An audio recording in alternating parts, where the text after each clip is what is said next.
God, you're so exhausting, he says, barely glancing at me as he tosses his keys on the counter. I've been working all day, and you're still here, making a fuss over nothing. I swallow hard, my heart sinking, as he continues without missing a beat. You really need to stop acting like you're the only one who matters around here, he adds, his words cutting deeper than I can bear. I stand there, my whole body trembling with the weight of it all. The years of giving, of sacrificing, of pretending I didn't mind being invisible. But something inside me finally snaps. Hi, I'm Emily. I'm 58 years old, and for the first time, I'm choosing me. I used to think that life was about waiting for things to settle, for the children to grow up, for my husband to retire. I waited for the days to pass quietly, content with the role I played as the steady center of our home, the one who held everything together. But as the years went by, I started to feel something shifting inside me, an unease, a restless stirring. I couldn't quite name my husband. Charles was always a hard worker. He spent most of his time at the office or in meetings while I tended to the house, the garden, and later the grandchildren. I didn't mind. It was my choice. At least I told myself it was. But somewhere between the endless nights spent waiting for him to come home and the years I devoted to supporting his ambitions, I began to lose myself. I was no longer sure where I ended and where my life with him began. Our marriage, if I'm being honest, had been drifting for years. We didn't fight. No, we were too polite for that. Instead, we lived parallel lives. Charles had his world, and I had mine. He had his company, his golf games, and his late-night work calls, while I had my knitting, my books, and my quiet, solitary days. I told myself it was fine, that it was enough, that I had chosen this life. But then, as the years wore on, I began to notice the small things. The little moments where Charles seemed distant, distracted, his attention wandering elsewhere. The quick glances at his phone when he thought I wasn't looking. The way he would sit at the dinner table, but his mind was clearly somewhere else. It wasn't just him. My children. Well, they were grown now and had their own lives. They loved me, of course, but they didn't need me anymore. I could feel it in their voices when they called, the polite pleasantries, the way they talked about their busy schedules. I wondered sometimes when I had stopped being important to them. But I didn't question it, not really. I just carried on, doing what I'd always done, keeping the house in order, making sure the family had what they needed, staying out of the way so they could get on with their lives. I kept myself busy, but in the quiet corners of my mind, I felt a nagging emptiness that grew louder every day. I missed my youth, my sense of self. I missed feeling important, not just to Charles or the children, but to myself. There were times when I would look at myself in the mirror and wonder who I had become. The woman staring back at me seemed so far removed from the young girl full of dreams and ambitions. I had let so much of myself slip away in the service of others. But there were also moments when I could almost taste freedom. I'd catch glimpses of the woman I used to be, the woman who wasn't just Charles's wife, the mother of his children, the caretaker of his home. But these moments were fleeting, often hidden behind the demands of the world around me. It felt as though there was no space for me to breathe, no room to explore who I was now, at this stage of my life. And yet, I told myself to wait a little longer. Wait for things to change. Wait for the moment when Charles would notice me again. When my children would come home for a longer visit. When life would somehow settle into something more fulfilling. I never imagined that the life I thought I knew would shatter so suddenly, so violently. But all of this, the long hours, the quiet days, the sacrifices made without question, was about to come to an end. Not because of anything I did, but because of something I didn't see coming. A betrayal. A cruel, silent betrayal that would change everything. I just didn't know it yet. I still remember that night. The night it all came crashing down, when everything I thought I knew, everything I'd built my life around, was ripped away in one breathless moment. It wasn't an argument, not a sudden outburst, but something much worse. It came quietly, like a soft breeze carrying the scent of betrayal right to my doorstep, and yet it knocked me to my knees. It was a Friday evening, just like any other. Charles had come home late, of course. He always did on Fridays. It was a routine. He'd kiss me on the cheek, we'd have dinner, and then he'd retire to his study to catch up on work. I'd clean up, maybe read a little, then we'd go to bed. We were two strangers sharing a life, both waiting for the next day to come. That night, I heard him on the phone in his study. His voice was softer than usual, a tone I didn't recognize. It made my skin crawl. It was the way he spoke to her, whoever she was, that caught my attention. I had never heard him speak that way to anyone. He was warm, gentle, and there was a hint of something I couldn't name, but I knew it wasn't for me. My breath caught in my throat, a cold chill running down my spine as I listened, standing just outside the door, holding my breath. It wasn't the first time I'd caught him on the phone in the middle of the night. He'd often take business, calls after hours, though it wasn't usually a surprise, but this time there was something different. He was laughing. I could hear it clearly now, his laughter, low and intimate, like a shared secret between two people who didn't belong in the same world as me. The knot in my stomach twisted tighter. I don't know what possessed me, but I opened the door. My heart pounded in my chest as I stepped into the doorway. I could see him now, sitting at his desk, his back to me, completely unaware of my presence. And I heard her voice, soft and playful, calling him by name, calling him in a way that made my stomach churn. "I'll see you tomorrow, Charles." "I can't wait," she said, her voice dripping with familiarity, like they'd been doing this for a while. The words didn't make sense at first. I stood there, frozen, unable to process what was happening. My hands were shaking, my chest tightening with each word I heard. But then it hit me. This wasn't business, this wasn't work, this was something else entirely. Charles hung up the phone, and for a moment, I thought he might turn around and see me standing there. But he didn't. He just sat there, staring at the screen in front of him, lost in thought, completely oblivious to the storm brewing in the room. I couldn't breathe. I couldn't think.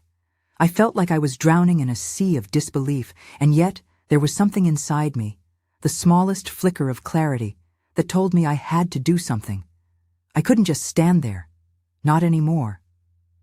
I opened my mouth to speak, but my voice betrayed me. It came out in a whisper, shaky and uncertain. "Charles, who was that?" He turned slowly, and for a moment, his eyes widened with surprise, like a deer caught in headlights. But the surprise quickly morphed into something else. Guilt? Embarrassment? He didn't know what to say. It's just a colleague," he stammered, but the words sounded hollow, empty. I could see the lie hanging in the air between us, thick and suffocating. I didn't want to hear it. Not anymore. I stepped forward, my hands trembling at my sides, trying to steady myself. My voice, when I finally spoke, was louder, sharper than I intended. "Don't lie to me, Charles. Who was that? I heard you. I heard everything." His face drained of color as the weight of my words sank in. He stood up from his chair, fumbling with his words, trying to explain, but I didn't want his excuses. I didn't want his apologies. I wanted the truth. The raw truth that had been hidden from me for so long. I didn't mean for you to hear that," he said, his voice faltering, but it didn't matter. I didn't need to hear anything more. My heart was pounding so loudly in my chest I could hardly hear my own thoughts. I felt numb, my body trembling with the shock of it all, but something else was bubbling beneath the surface. Anger, rage, betrayal. "I can't believe this," I whispered, my voice cracking with emotion. "How long has this been going on, Charles?" He stood there, unable to answer, and in that silence, I could hear all the things he'd never said to me, the things he'd kept hidden, the truths he'd buried beneath his smile. And as I stared at him, I realized something that shook me to my core. I didn't know him anymore. Not really. "You've been with her for how long?" I demanded, each word like a slap in the face. Charles shifted uncomfortably, guilt written all over his face. He opened his mouth to speak, but no words came out. And in that moment, I understood. He wasn't sorry for what he'd done. He was sorry that I had found out. I felt my chest tighten. The tears burned at the back of my eyes, but I refused to let them fall. Instead, a strange calm settled over me. I had never felt more certain in my life. This was the moment. This was the point of no return. "I don't know who you are anymore, Charles," I said, my voice low and steady. "But I'm done." And with those words, everything shifted. My life, the one I had so carefully built, crumbled before me. I didn't know what would come next, but for the first time in years, I felt something like freedom, or at least the possibility of it. I turned and walked away, not knowing where I was going, but knowing I couldn't stay there with him any longer. The man I had loved, the man I had trusted, was gone, and so was I. The house was eerily quiet the next morning, the space between us thick with unspoken words. I hadn't slept, not really. I lay awake most of the night, my mind replaying the moment I'd confronted him, each second wrapping itself around me like a heavy, suffocating blanket. I couldn't stop hearing her voice in my head, the soft lilt of it so familiar to him, and the way he'd laughed, the warmth in his voice that he had never directed at me in years. I kept wondering how long he'd been lying to me. How long had I been invisible to him? But the silence between us wasn't going to change anything. I needed answers. I needed to hear it from him, to confront the betrayal that was now the elephant in the room. I was trembling, but I couldn't show it. I couldn't afford to. Not anymore. Charles was already at the kitchen table, sipping his coffee as if nothing had happened. He didn't look at me. He didn't have to. I could feel the weight of his guilt pressing down on both of us. But he remained quiet, hoping, perhaps, that we could pretend it never happened, that we could simply go on with our lives like nothing had changed. I wasn't going to let him. "Charles," I said, my voice steady but edged with the anger that had been bubbling up inside me since I'd left the study the night before. He flinched at the sound of my voice, and I saw his hand tremble slightly as he set his cup down. The guilt was there, but so was something else, a coldness that made me sick. "I need you to tell me the truth," I continued, my words sharp, cutting through the air between us. "How long has this been going on? How long have you been seeing her?"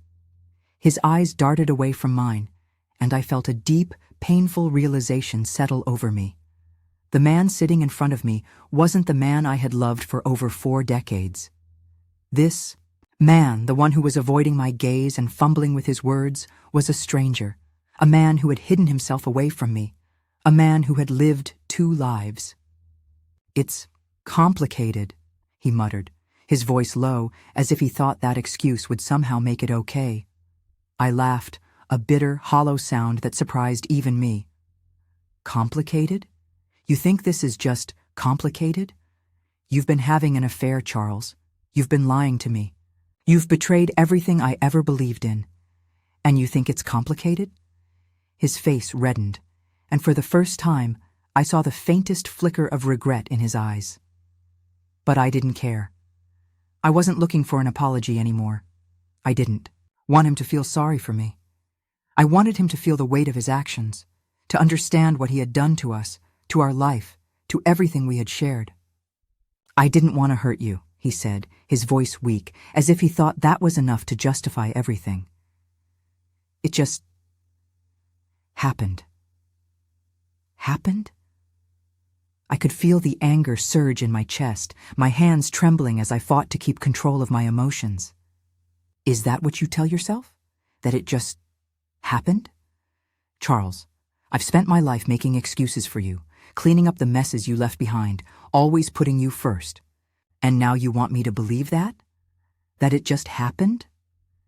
He opened his mouth to respond, but no words came. There was nothing he could say that would make this okay. There was nothing that could fix what he had done. I could feel my chest tightening, a pain so deep it almost felt physical. But I refused to let him see how much this was breaking me. I refused to let him think he still had the power to hurt me, to control me, to make me feel small and insignificant. "You made your choice, Charles," I said, my voice steady despite the storm inside me. "And now I have to make mine." He didn't say anything after that. He just sat there, staring at his coffee cup, his face pale and tired. The man I had known, the man I thought I'd spent my life building a future with, was gone. In his place was a hollow shell, a stranger who had broken everything we had for a fleeting moment of selfishness. I took a step back, my heart pounding, in my chest, and looked at him one last time. "I don't know if I'll ever forgive you. And right now, I don't think I want to. I don't even know who I am anymore, with you in this house." The words felt like a weight lifting off my chest, but they also felt like an end to something I never thought would end. But I couldn't stay in that moment, not with him. I couldn't continue to live in a house that no longer felt like mine, with a man who had betrayed me in a way I couldn't even begin to comprehend. And as I turned to walk away, I realized that for the first time in years, I wasn't waiting for anything anymore. I wasn't waiting for him to change, for him to make things right. I was walking away, and this time I wasn't looking back. I didn't know what would come next, but I knew one thing for certain: I had to start living for myself. And that meant leaving behind everything I had once believed was mine. I just didn't know if I was strong enough to do it. Not yet, but I would be. The house felt colder after I walked away from that conversation. Every room seemed to echo with the silence between us, a silence that had been building for years but was now deafening. I didn't know where to go or what to do next, but I couldn't stay in that house any longer. I spent the first few days in a kind of haze, walking through the motions of life as though I were in a fog. I didn't want to see anyone, didn't want to talk. I couldn't bring myself to face the outside world, not after what had happened. The betrayal was too raw, too fresh. Every time I closed my eyes, I saw Charles's face, his weak excuses, the shame in his eyes that he couldn't hide. But that wasn't the worst part. The worst part was realizing how little he had cared about me, how easily he had discarded everything we had built together. I was in a daze when I called my sister, Ellen. I hadn't spoken to her much in recent years, not since the children had grown up, not since I'd gotten so caught up in the routines of my life that I hadn't made time for her. But now, I needed someone. I needed someone who could see me, who could remind me that I wasn't just Charles's wife, that I was still a person in my own right, someone worth caring about. "Are you okay?" Ellen's voice came through the phone, concerned but warm, and it felt like a lifeline. I didn't answer immediately. The tears, the ones I had been holding back, started to slip down my face, and I couldn't stop them. It felt as though they had been waiting for this moment, the moment when I allowed myself to grieve. I felt a strange sense of guilt, as though crying somehow meant I had failed. But Ellen's voice on the other end of the line was steady, grounding me. "You don't have to talk about it yet if you're not ready," she said.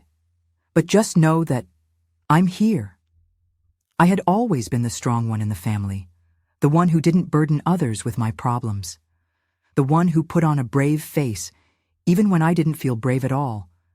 But now I felt like I was unraveling, like the life I had, so carefully woven around me, was slipping through my fingers.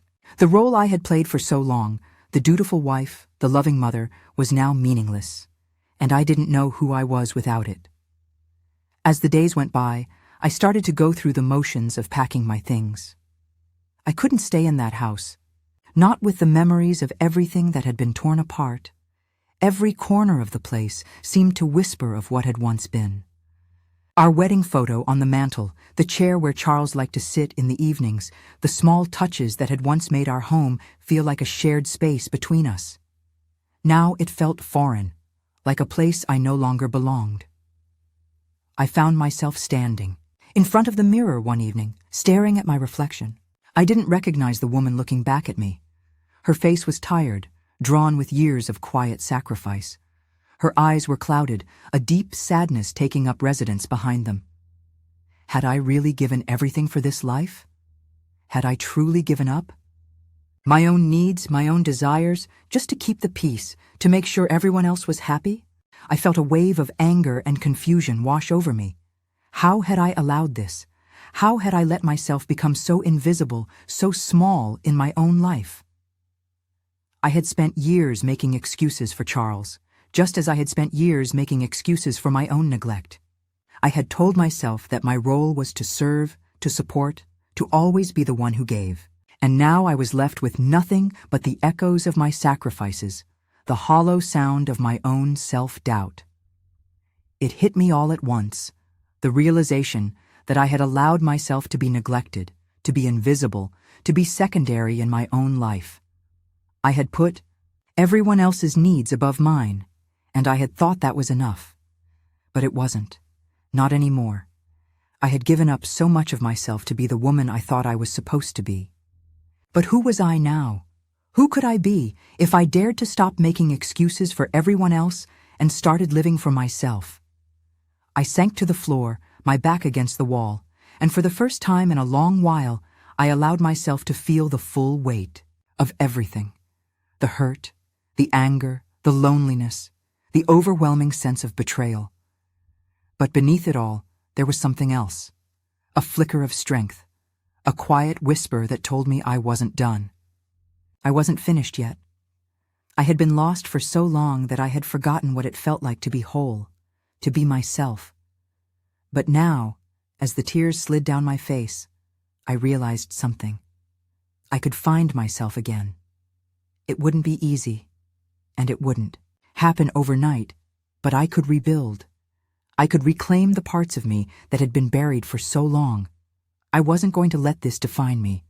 I wasn't going to let Charles's betrayal be the thing that destroyed me. And for the first time, in weeks, I felt a small tentative sense of peace. It was just a glimmer, but it was enough to keep me going. I was ready to start again, no matter how hard it might be. The road ahead wouldn't be easy, but it was mine to walk. And for the first time in so long, I felt like I had the strength to walk it. Now, it was time to figure out who I was without him. It's strange how clarity can come in the most unexpected moments. For so long, I had been caught in the storm of my emotions, the hurt and anger swirling around me like a tornado, leaving me feeling lost and overwhelmed. But then, one afternoon, the storm passed. It didn't happen all at once, but gradually, like the sun slowly breaking through the clouds after a long gray day. I had spent the morning cleaning out the guest room. It was the last part of the house I hadn't touched, the last room that felt like it still belonged to both of us. As I pulled boxes from the closet, each item seemed to whisper a memory, a time when we had been happy, when we had both been so sure of the future we were building. And yet, as I stood in the middle of that room, I felt something shift inside me. There, in the silence, I realized that I'd been waiting for too long. Waiting for Charles to change, waiting for my children to see me, waiting for something outside of me to make me feel whole again. But the truth was, I had been waiting for someone else to fix the things that were broken inside of me. I hadn't realized how much I had been relying on him, on them, until this moment. I had allowed myself to lose touch with the person I had been before all of this, the woman who once had dreams, passions, and a sense of her own worth. Somewhere along the way, I had lost her in the shuffle of life, but she wasn't gone. She was still there, buried beneath the years of self-sacrifice and quiet resignation. And now, I had the chance to find her again. I put down the box in my hands and sat on the bed, the weight of everything that had happened pressing down on me. The anger, the pain, all of it was still there, but it was beginning to feel more manageable, less consuming. The sting of betrayal was still sharp, but now it felt like the beginning of something, not the end. It was as though the pain had cracked something open inside me, something I had been hiding from for too long. I realized then that I didn't need Charles's approval to feel whole. I didn't need his love to be valuable. I had spent so many years defining myself by my role as his wife, by the life we had built together. But I was more than that. I was a woman, a person, with my own dreams and desires, and I had spent far too long suppressing them in the name of being a good wife, a good mother. I stood up, the weight lifting slightly from my chest, and walked over to the window. The sky was clear, the sun shining brightly. It was a new day, and for the first time in a long time, I could see the possibilities stretching before me. I didn't know exactly what the future would hold, but I knew one thing for sure. I wasn't going to be the woman I was anymore. I was going to be someone else, someone stronger, someone who wasn't afraid to take up space, to be herself, to reclaim her life. I felt a sense of peace settle in my chest, not because everything was fixed, but because I was no longer waiting for something outside of me to change. I was ready to change. I was ready to take control of my own life, and for the first time in years, I felt truly alive. It was time to take the first step. And that step, I realized, was mine to take. No one could take it for me. Not Charles, not the children, not anyone. It was time to stop being defined by the past and start living for the future. A future that was mine to shape. The world didn't owe me anything, but I owed it to myself to at least try to find joy, to find meaning in my own life again. No one could give that to me. Only I could. I wiped my tears away, not from sadness, but from a deep sense of release. I was done with being the woman who waited, the woman who sacrificed without ever asking for anything in return. It was time for me to ask for what I deserved: respect, love, and the space to be myself, and no one could take that from me. Not Charles, not anyone. It was mine. The phone call came later that evening, just after I had finished dinner. I was sitting in the kitchen, staring at the half-empty plate in front of me, the silence of the house pressing in from all sides. I had moved out of the guest room and back into our bedroom, taking small steps to reclaim what was mine, even though the bed felt colder now, emptier. But the house was still filled with the remnants of our shared life, and every step forward felt like I was pushing against an invisible weight. When the phone rang, I didn't need to look at the screen to know who it was. There was a familiarity to the tone of his calls, even if the reason for them had changed. I let it ring once, twice, before finally picking it up. I held the receiver in my hand, the weight of it in my palm feeling heavier than it should have. But I didn't hesitate. I knew what I had to do. "Hello," I said, my voice steady but colder than I expected. There was a long pause on the other end, and I could almost hear Charles taking a deep breath, trying to figure out what to say. He had always been good with words, smooth, convincing, the kind of man who could talk his way out of anything. But this time, I wasn't interested in his words. I wasn't interested in his excuses. He started, his voice wavering slightly. "I know you're upset, and I understand why. But I want to talk about this, Evelyn. I want to make this right." I closed my eyes, the words stinging, more than I expected. The nerve of him. He thought he could just fix this with a conversation, with some carefully chosen words. It had been so easy for him to deceive me for so long, so easy for him to pretend that everything was fine, while he hid his truth, and now he wanted to talk? "Make it right?" I echoed, my voice rising without meaning to. "You've already made your choice, Charles. This isn't something that can just be fixed with words." There was a sharp intake of breath from the other side of the line, and I could hear the shift in his tone. It was as if he had finally realized that I wasn't going to back down, that I wasn't the woman who would just forgive him and pretend it didn't matter. "Please," he said, his voice softening, almost pleading. "I don't want to lose you. We've been through so much together. I made a mistake." "A mistake," I repeated bitterly, the words tasting like ash in my mouth. "You've been having an affair, Charles. You've been lying to me for who knows how long. And now you're calling it a mistake? I never meant for it to go this far," he continued, his voice desperate. happened. I'm sorry. I'm so sorry. The sincerity in his voice didn't reach me. It didn't touch the anger and hurt that had been building for so long, the years of feeling ignored, neglected, and unseen. I wasn't going to let him minimize what he had done to me, to us. No, Charles, I said firmly, my voice cutting through the fog of his apologies. This wasn't just a mistake. This was a betrayal of everything I ever believed in.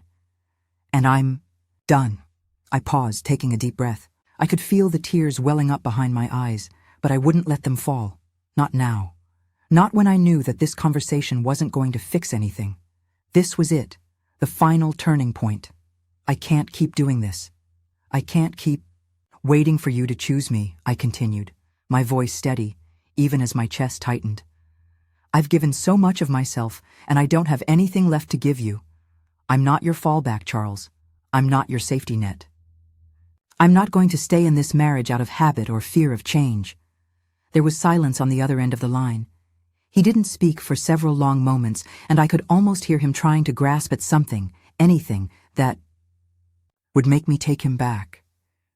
But there was nothing left for him to hold on to. I think we both know that this is over, I said softly, finally letting the truth sink in. You've made your choice, and I've made mine. I'm walking away. The finality of those words hung heavy in the air between us. It felt like I was closing a door I had once thought I'd never walk away from. But now, in the stillness of my decision, I felt more sure than I had in years. I'm sorry, Evelyn, he said again, his voice small, barely above a whisper. I never wanted to hurt you. The words didn't reach me. Not anymore. Goodbye, Charles, I said, my voice calm but resolute. I hope you find what you're looking for. And with that, I hung up the phone. For a moment, I just stood there, holding the receiver in my hand, the weight of the decision settling over me like a heavy cloak. I had finally said goodbye. To him, to the life I thought we would have, to everything I had tried to hold on to. But in the silence that followed, I felt something shift inside me. A sense of peace. A quiet strength. It wasn't about forgiveness. It wasn't about whether or not I could ever trust him again. It was about reclaiming myself, about putting my own needs above his for the first time in years. I wasn't going to wait anymore. I wasn't going to let him define me. I was walking away, but this time I wasn't lost.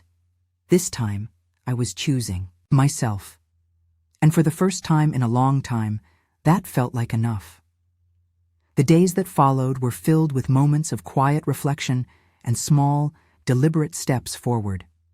At first, I wasn't sure where I was going or how I was going to find my way out of the wreckage Charles had left behind. But every day, I woke up with a sense of purpose, a new energy that felt almost foreign to me. The fog had lifted, and while I still felt the sting of betrayal, it no longer consumed me. I was beginning to understand that my life, my happiness, was no longer dependent on anyone but me. I spent the first few weeks filling the hours with things that used to bring me joy. I took walks in the park, something I hadn't done in years. I found myself enjoying the simple act of moving through the world, my feet hitting the pavement in a rhythm I hadn't realized I'd forgotten. I visited the local coffee shop, the one I used to go to with Charles when we were first married, and sat by the window with a book. There was a sense of peace in those moments, like I was reconnecting with a part of myself I had neglected for so long. But it wasn't just the simple pleasures that began to fill the space Charles had left behind. I also started to think about my future, my own future. It was an odd sensation, this feeling of being free to do what I wanted. For so long, I had defined myself by the needs of others. Now, the world was wide open to me, and I didn't have to consult anyone to make decisions. The thought was liberating. I started with small things, choosing where I wanted to live, how I wanted my day to unfold. I began to take control over the parts of my life that had been overshadowed by Charles's presence, by the duties I had assumed without question. One of the first things I did was reach out to an old friend. Margaret had been a part of my life back when the children were young, but we had drifted apart over the years, as we all did when life became about surviving and not living. I called her, unsure of what to expect, but her voice on the other end of the line was as warm as I remembered. "Evelyn, it's been too long," she exclaimed, and in that moment I felt a rush of warmth that was almost like coming home. We made plans to meet for lunch, and when I saw her a few days later, I was reminded of the woman I had once been. We talked about everything, our children, our marriages, our lives, and she listened. She really listened, as if the years hadn't passed at all, as if I wasn't some forgotten woman, but someone worth hearing. The conversation turned to what I wanted to do now, after everything that had happened. At first, I stumbled over my words. I hadn't thought that far ahead, but then something inside me clicked, and I felt the stirrings of a dream I had buried for so long. "I've always loved art," I said, almost shyly, "but I don't think I've ever truly let myself pursue it. I've been too busy being everything for everyone else." Margaret smiled, her eyes lighting up. "Evelyn, why don't you take a class? Start with something small, something just for you." The idea was terrifying at first. I hadn't done something for me in so long that the thought of spending money, of committing time to myself, felt almost selfish. But Margaret's encouragement was enough to make me pick up the phone the next day and sign up for a painting class. The instructor was a woman in her 40s, a fiery spirit who reminded me that it was never too late to begin again. The first class was terrifying. I felt like an imposter, sitting there with my brush in hand, unsure of what I was doing. But there was something about the process, the quiet focus, that grounded me. Slowly, I started to see the colors take shape, to understand how freeing it felt to create something just for myself. It was more than just art. It was a way of reclaiming my own sense of identity, my own agency. The more I painted, the more I felt like I was stepping back into a life that was truly mine. I had to remind myself that it wasn't just the art, though. It was the freedom to explore who I was again, to find joy in something that wasn't tied to the past or to anyone else's expectations. And slowly, I started to see myself in a new light, not as Charles's wife, not as a mother or a caretaker, but as Evelyn, a woman with her own desires, her own dreams, her own potential.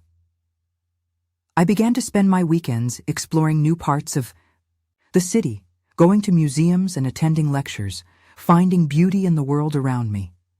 It was as though I was waking up after years of hibernation. The world, which had once felt so small and confined, now felt vast and full of possibility.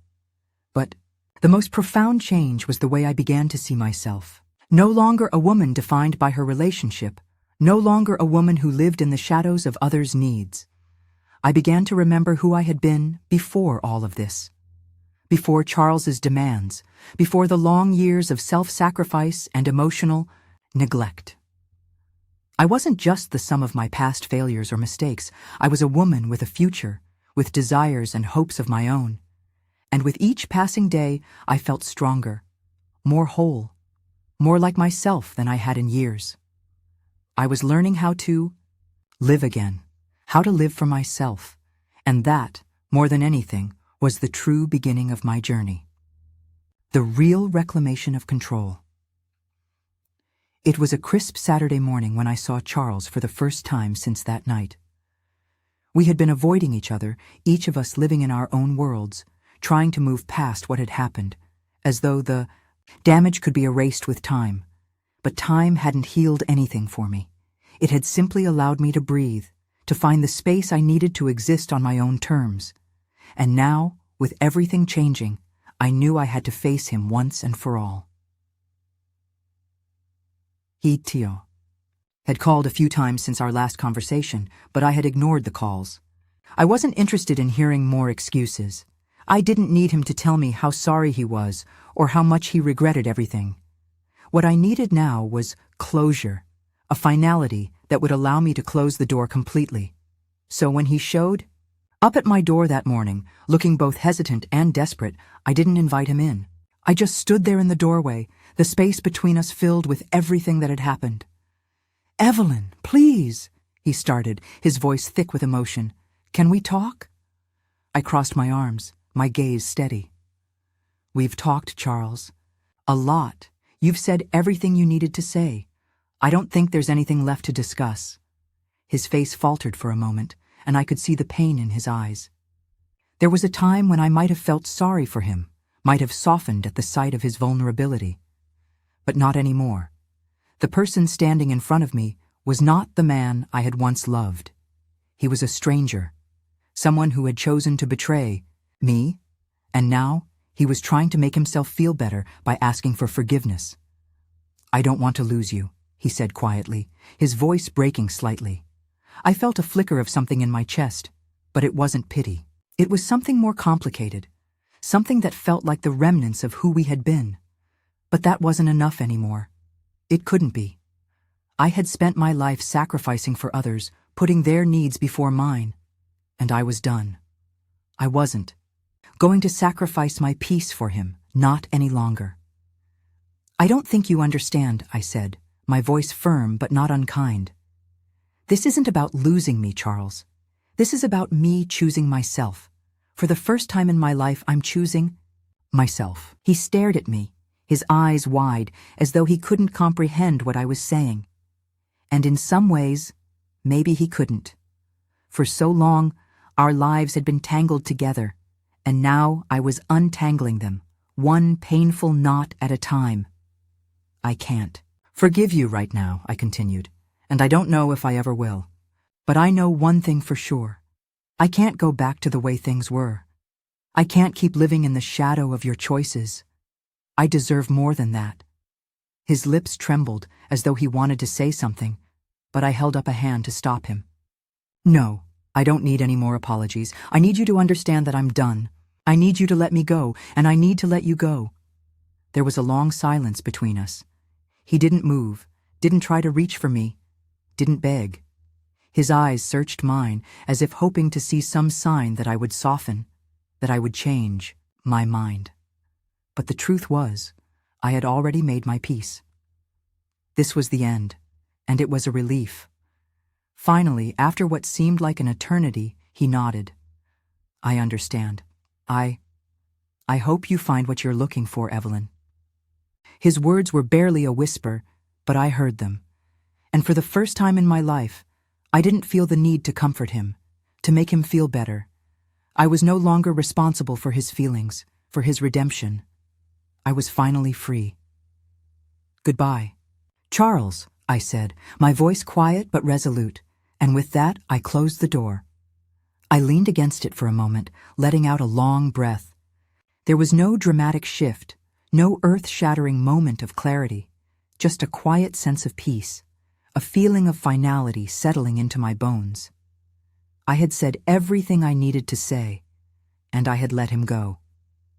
I had chosen myself. In the days that followed, I didn't feel a rush of elation, nor did I feel the overwhelming weight of loss. I simply felt calm. It was as though I had crossed a threshold, one that I had been standing at for far too long, and now I was walking through it, one step at a time. I began to focus more on the things that made me feel whole. I threw myself into my art, finding joy in the process of creation. I started meeting with friends, rediscovering relationships that had long been pushed aside. I went on solo trips, just for the joy of experiencing something new on my own terms. I was starting to see the world differently, no longer through the lens of my past, but through the possibility of the future. There was still so much to be explored, so much to be experienced. I had spent so many years being the caretaker, the dutiful wife, the mother. Now I was learning to be me. And for the first time in a long time, I could see myself clearly, not as someone defined by someone else's choices, but as a woman who was learning how to stand on her own, how to claim her life back. I didn't know exactly what the future would hold, but I knew this: it would be mine. And for the first time in a long time, that felt like enough. Just when I thought I had gained a sense of peace, a new challenge came knocking. It wasn't dramatic, not like the confrontation with Charles, but it was enough to make me question everything I thought I had rebuilt. I was walking through the art gallery one afternoon, my favorite place to clear my mind, when I ran into my daughter, Kate. She was standing near a painting, her arms crossed, her face drawn in thought. At first, I didn't recognize her. The last time I had seen her, she'd been caught up in her own life, her own work, and we hadn't really had the time to sit down and talk. But now, as she turned to look at me, I saw something in her eyes that made my stomach churn. I stepped closer, my heart beginning to beat faster. "Kate?" My voice was tentative, unsure. The distance between us felt more than just physical. It felt like a gulf had opened between us over the years. And now, as I looked at her, it felt like that distance was growing. Her face softened when she saw me. "Mom," she said, her voice a mixture of surprise and hesitation. "I didn't know. You were here." I nodded slowly, unsure of what to say. "I've been coming here more often lately," I offered. "It helps me clear my mind." Her eyes flitted down to the floor, and the discomfort between us was palpable. There was a pause, an awkward silence, before she spoke again, her voice lower this time. "I know things have been difficult with Dad," she began, looking around the gallery as if the paintings could offer some comfort in this conversation. "But I think you should reconsider talking to him, at least." Her words hit me like a slap. I could hear the pleading in her voice, the underlying pressure for me to make amends, to fix things. "Kate, No, Mom," she cut me off, her eyes earnest. "I know you're angry, but you've always been the one who held this family together, and now you're just walking away from everything? From us?" I felt a pang of guilt twist in my chest, but I swallowed it down. "I'm not walking away, Kate. I'm finally choosing to live for myself. I've spent too many years trying to hold it all together, trying to fix everything for everyone else. And you—" My voice caught for a second. "You've all been fine without me carrying the weight." She shook her head, looking hurt, and I could see the conflict in her eyes. "But Mom, he's still your family, and you're still his. You don't just turn that off." I stood there stunned. I hadn't expected this. I thought she would understand, or at least accept my decision. But there was something in her expression, a quiet disappointment that cut deeper than I expected. "I'm not asking you to fix things, but I just think you should try," she said softly, "for the sake of our family." I swallowed hard, the lump in my throat growing. I had thought I was done. I had thought I had closed that chapter, but now, in front of Kate, I wasn't so sure. The guilt was creeping in, twisting my resolve. I had worked so hard to find my own voice, to step away from the ties that had bound me. But standing here, facing my daughter's pain, I couldn't help but wonder if I had made a mistake. "I'll think about it," I said, my voice strained. But I didn't know if I could. If I could ever go back to that life. I watched as Kate left the gallery, her shoulders slightly slumped as she walked away, and I felt a deep, hollow ache in my chest. This wasn't supposed to be my challenge. I had fought so hard for my independence, for my sense of self, but now it felt like my own child was asking me to sacrifice that once more, to be something I had worked so hard to leave behind. I stood there for a long time, staring at the paintings around me, trying to focus on the beauty of the colors and shapes. But the truth hung in the air, heavy and suffocating.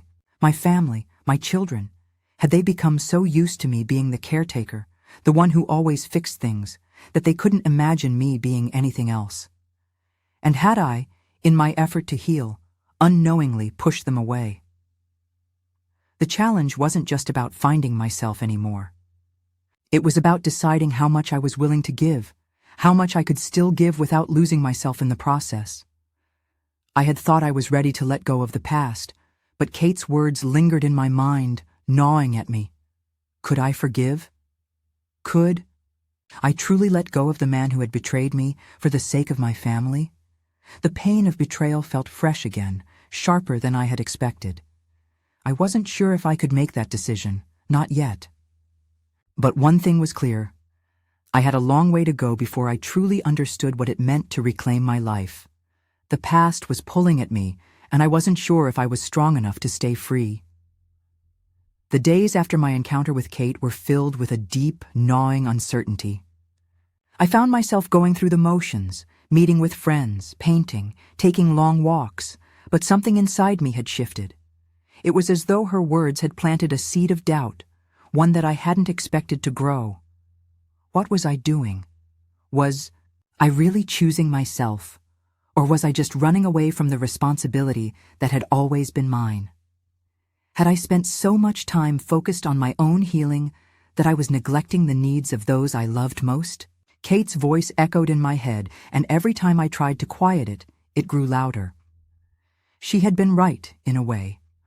I had always been the one to keep the peace, to smooth over the cracks. And now I had removed myself from the very thing I had spent a lifetime trying to preserve.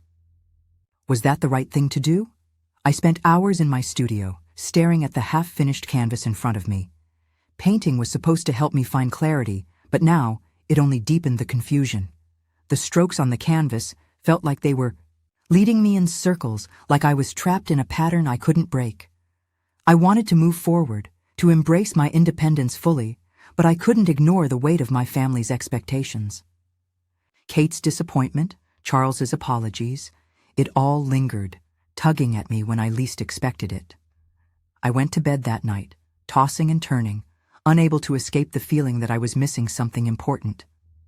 I wasn't sure what I was supposed to do next. Should I call Charles and try to have one last conversation? Should I meet with Kate and try to explain myself? The truth was, I didn't have the answers.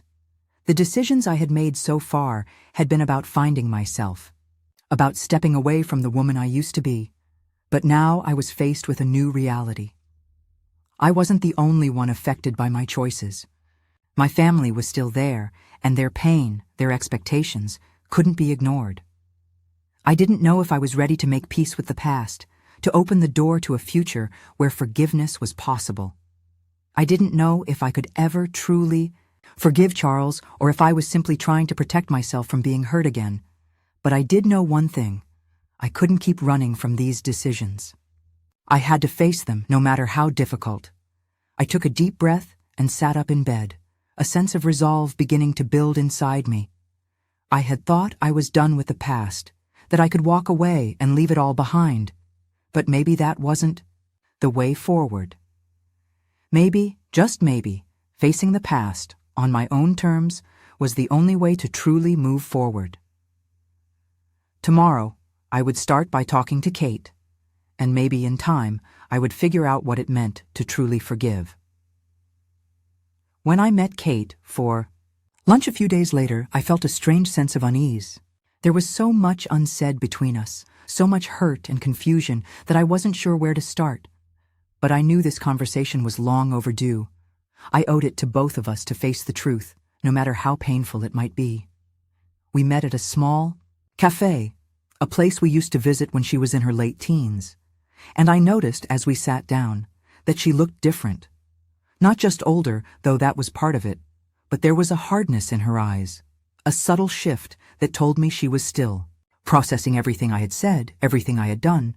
"Mom," she began, her voice soft but firm, "I've been thinking about what you said, about your decision to leave Dad, to choose yourself." She took a deep breath, staring down at the coffee cup in front of her. "I still don't get it. I don't understand why you're walking away from everything." I swallowed, the lump in my throat growing. I knew she was struggling with this. She had spent so many years seeing me as the glue holding the family together, and now that I was no longer in that role, she was lost. "Kate," I said quietly, "I'm not walking away from you, or from your father for that matter. I'm walking away from a life I've spent too many years living for others. I've spent my entire life trying to make everyone happy, your father, you, your brother, and in the process, I lost myself." looked at me then, really looked at me, as though for the first time she was seeing the woman who had spent so many years beneath the weight of everyone else's expectations. I saw her softening, just a little, but the hurt was still there, deep in her eyes. "You didn't lose yourself," she said softly. "You just put yourself last. For us." The words stung, but I understood them. I had done that for years. I had always put my family first, always made sure everyone else was okay before I even thought about my own needs. And now, as I looked at Kate, I saw the person who had inherited that same sense of duty, that same burden. She was just like I had been, and I didn't want that for her. "I didn't want you to feel responsible for me, Kate. I don't want you to carry this weight," I said, my voice tight. "And I don't want you to think that just because I'm choosing myself now, it means I'm abandoning you. It's not like that." She was quiet for a long moment, taking it all in. I could see her processing my words, trying to understand. I wasn't sure if she would ever truly get it, if she would ever forgive me for my decision. But at least now we were talking, truly talking, and that felt like a start. "Mom, I still don't know what to feel about all of this," she said, her voice trembling just slightly. "But I'm trying to understand. I guess I've always looked to you for answers, and now I don't know where to find them. I don't know what's right anymore." I reached across the table, placing my hand on hers. "You don't have to have all the answers, sweetheart. You're allowed to be confused, to feel hurt. We both are. But what I want you to understand is that I'm doing this for me. And that, in the long run, might be the best thing for you too." She met my gaze then, her expression softening. There was still pain, but there was also something else. Something like acceptance, a glimmer of understanding. It wasn't perfect, and it wasn't fixed, but it was real. And that felt like progress. "I don't know what's going to happen with Dad, or if I'll ever really understand why you had to leave," Kate said, her voice steadying. "But I do know one thing. This is your life now, and I'll try to support you, Mom, even if I don't fully get it." I nodded, a tear slipping down my cheek before I could stop it. For so long, I had been afraid that my decision to step away would break my family, would destroy everything I had worked for. But as I sat there with Kate, I realized that by choosing myself, I wasn't breaking us. I was giving us both the chance to live authentically, without the weight of expectations suffocating us. "I'll always be here for you, Kate. Always," I said, squeezing her hand gently. "And you don't have to understand everything right now. Just know that I'm doing the best I can." She nodded, and for the first time in a long time, I felt like we were on the same page, at least a little bit. It wasn't perfect, and there were still so many unresolved emotions between us, but in that moment, we were moving forward together, one step at a time. I left the cafe that day with a sense of relief, but also with a new understanding. The road ahead wouldn't be easy. My relationship with Kate, with my family, was still fragile. But I had taken the first step toward healing, not just for me, but for all of us. And that was something. I spent the next few weeks diving deeper into my new life, pushing forward in ways I had never allowed myself to before. The painting classes continued, and I found myself becoming more confident in my work. What had started as a small hobby was now a passion, a way of expressing parts of myself I hadn't even realized were there. It felt like I was rediscovering a long-lost part of who I was, a part I had suppressed for too long. One evening, I decided to take a chance. I applied for a small local gallery show. It was a long shot, but I knew that it wasn't about whether or not I would be accepted. It was about taking a leap, about putting myself out there in a way I never had before. A few weeks later, I got the email. My heart raced as I opened it, and when I saw that my paintings had been accepted for the show, I felt a surge of emotion. It wasn't just about the art. It was about proving to myself that I could do something for me, that I could take risks and embrace new possibilities. I spent the following weeks preparing, framing my work, getting everything ready for the show. It felt exciting, terrifying, but mostly it felt like the beginning of something. A new chapter. The possibilities seemed endless now. For the first time in my life, I wasn't waiting for someone else to tell me what I should do. I wasn't waiting for permission. I was creating my own future, one that was mine, and mine alone. On the night of the show, I stood in the gallery, surrounded by my work, my heart pounding with both nerves and excitement. People were coming in and out, admiring the paintings, talking to me about my process, and for the first time in years, I felt seen. It wasn't about pleasing anyone or fulfilling anyone else's expectations. It was about me, my journey, and the recognition that I had taken control of my life. As the night went on, I realized that this was only the beginning. There were so many more possibilities ahead of me. I didn't know exactly where life would take me, but for the first time in a long time, I felt like I was truly living it on my own terms. The road had been hard, and there were still challenges ahead, but I was ready for them, ready to take the next step, whatever it might be. And that, for the first time in years, felt like everything.